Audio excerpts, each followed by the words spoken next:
what's not being considered when it comes to carbon opportunity cost? The key issue here is land use, and it's the issue which people are really seem to struggle to get their heads around. And while as environmentalists, we're very good about talking about greenhouse gases, talking about pollutants, talking about water use, we're really, really bad at talking about land use. And yet land use should be right up there as one of our top environmental metrics. How much land are we using? Because every hectare of land you use for an extractive industry is a hectare of land which can't be used for other purposes. You're shutting off possibilities by using land for one thing rather than another. And that's inevitable. With any land use, you're going to be shutting off possibilities. But what that means is that if you're trying to protect wild habitats, intact habitats, we should be using as little land as we possibly can. And by far and away, the greatest danger to habitats worldwide is agricultural sprawl. Now, the only time we really consider land use is when we're talking about urban sprawl. And urban sprawl is a real problem. You only need to go to Adelaide to see that. These very spread out cities swallow up a lot of land. They're also much harder to service with public transport, with water mains and the rest of it. And so you've got much bigger infrastructure costs as well if you've got a sprawling city. I think urban sprawl is bad for cities as well as being bad for the countryside. But the entire urban area of the planet, all the homes, all the businesses, all the infrastructure occupies 1% of the terrestrial surface of the planet. It should be less. We should be able to do it in 3/4 of 1%, but it's 1%, right? Agriculture occupies 38% of the surface of the planet, and much of the rest of that planet is desert, it's ice cap, it's rocky mountain tops, which you couldn't use for agriculture anyway. Only 15% of the planet is protected area of the terrestrial surface, far too little. Agriculture, 38%. And so let's break that down. Arable crops, so crops planted in the ground, is 12% of the surface of the planet. And of that, only 6 or 7%, slightly more than half, is used to produce crops directly for human consumption. So 5 or 6% of the surface of the planet is growing crops to feed to animals, which humans then eat. And so it's a very, very small amount growing crops for us. So hang on, what about that remaining 26% of the planet? What's that? All that is grazing land. All that is producing cattle and sheep through grazing on grasslands, on savannas, on pasture, on the rest. And that grazing land produces a very tiny fraction of our food. It's hard to tell exactly how much because so many animals are taken off the grazing land and finished in feedlots towards the end of their lives to fatten them up quickly because they grow slowly on grazing land. But the animals, this doesn't capture the whole of it, but the animals who are grown entirely on grazing land produce just 1% of the world's protein across 26% of the land area. And we're looking at the vast majority of the agricultural land area is used for that grazing. This is a fantastically wasteful land use. This is an extremely profligate way of using the world's most precious resource, which is land.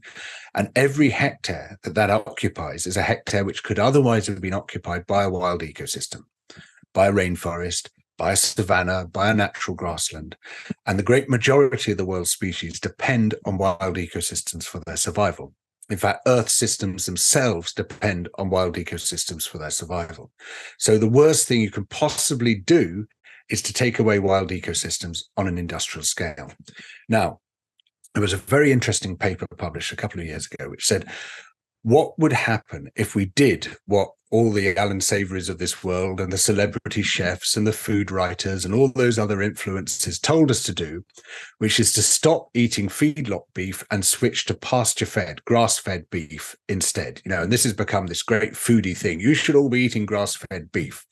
And now we can all agree we hate feedlot beef, right? It's horrible, it's disgusting, it's appalling. But the only thing worse than feedlot beef is grass-fed beef. And the reason for that is the vast amount of agricultural sprawl it causes. And what this paper found was that if you switched away from feedlot beef to pasture-fed beef, in the United States, the area devoted to keeping cattle would need to rise by 270%. You would need to cut down all the forests. You'd need to drain all the wetlands. You'd need to water all the deserts.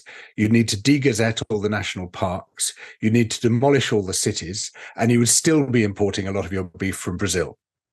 There just is not enough planet for us to be eating grass-fed beef or sheep. There's just not enough room for that. It's a luxury product, but because lots of people are eating it, that luxury product has caused environmental destruction across massive tracts of the planet. And now, if we had lots of planets and no space for wild ecosystems on any of them, yeah, sure, we could all eat grass-fed beef and lamb, but we don't. We have this one planet and we have to look after it. And the best way of looking after it is to minimize our land footprint. And what grass-fed beef and lamb production does is to maximize our land footprint. Howdy, friends. The Proof team and I wish you a happy new year, and we're grateful for your ongoing support of our work. As a special thank you, my team and I have created the Living Proof Longevity Challenge, which begins on February 1st. It's a zero-cost, 12-week challenge to build science-backed health habits to optimize your physical and mental well-being, reduce your risk of chronic disease, and help you live longer. Head over to theproof.com/livingproof for more details and to download your copy of the Living Proof Longevity Challenge. I think that will be incredibly hard, difficult for some people to hear. You mentioned before that there are people in government who are well-intentioned and believe they're doing the right thing. Yeah. I think the same thing can be said for people in the general public that are going to the grocery store and are buying grass-fed beef, because they have been sold or told a different story to what you just walked us through. And for them to hear you describe it as wasteful, I think might be news to them, because they're being sold the very opposite here, George, that it's not wasteful. It's land that could not otherwise be used for anything else. This is wild grasslands that actually require animals, George, and we need to manage them. In thousands, millions of years ago, there would have been big animals grazing these lands, helping keep the soil fertile. And in fact, these grass-fed beef systems are not damaging for the environment. If anything, they're making the soil more fertile. They're helping us grow more nutrient-dense plants. These are all the types of things that they probably have heard and are what have maybe motivated them to make the switch from intensive factory farmed beef, which, as you've just explained there, one of the, I guess, if we're going to say there's some pros to intensive factory farmed beef, is that you can produce a lot more beef with less land. But nonetheless, these people that are well-intentioned have been sold this idea that grass-fed beef is better for the environment, and not just better than factory farmed beef, but good for the environment, period. Yeah. So, yes, you're quite right. This is a story people have been told, and people are very reluctant to let go of it. But it's a completely false story. In fact, a fraudulent story. So let's start it from the beginning. This idea that you couldn't do anything else with the land, and this is this very extractivist sort of Old Testament idea that we have to be using all the land. Unless we're using it, we're not fulfilling God's plan for the world. The idea of dominion, of stewardship. But actually, there's something very good you can do with that land, which is to leave it alone and to let natural processes take their course. And what we find when you do is that not only do you get much richer ecosystems if you reintroduce your wild herbivores and the rest, but you also get much greater carbon storage in those systems, particularly the above ground storage with the trees and other dense vegetation coming back, or indeed much lusher grasslands and the rest. As for the wild animals which would otherwise be there, yes, absolutely, they would have impacts, but much, much smaller than those of the livestock today, because we are keeping livestock, even in these ranching systems, at far greater densities than wild animals were living. In fact, if we tried to ranch at wild animal densities, you would quickly go bust, because you just wouldn't have enough animals to generate any income, although most of these operations are subsidized anyway. So, for instance, livestock warming, the greenhouse gas, the heating caused by livestock is 3 times as great as that caused by the wild grazers, which would otherwise have been on that same land, just because of the much greater density and greater body weight of those livestock on the land.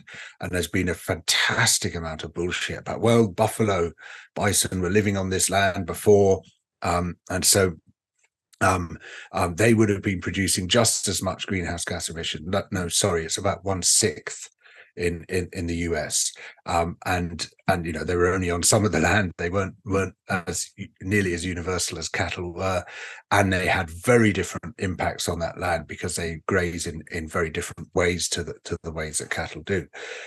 There's just so many misapprehensions here, stacked one on top of another. And this idea of livestock grazing being the sort of seat of innocence and purity, this goes back thousands of years.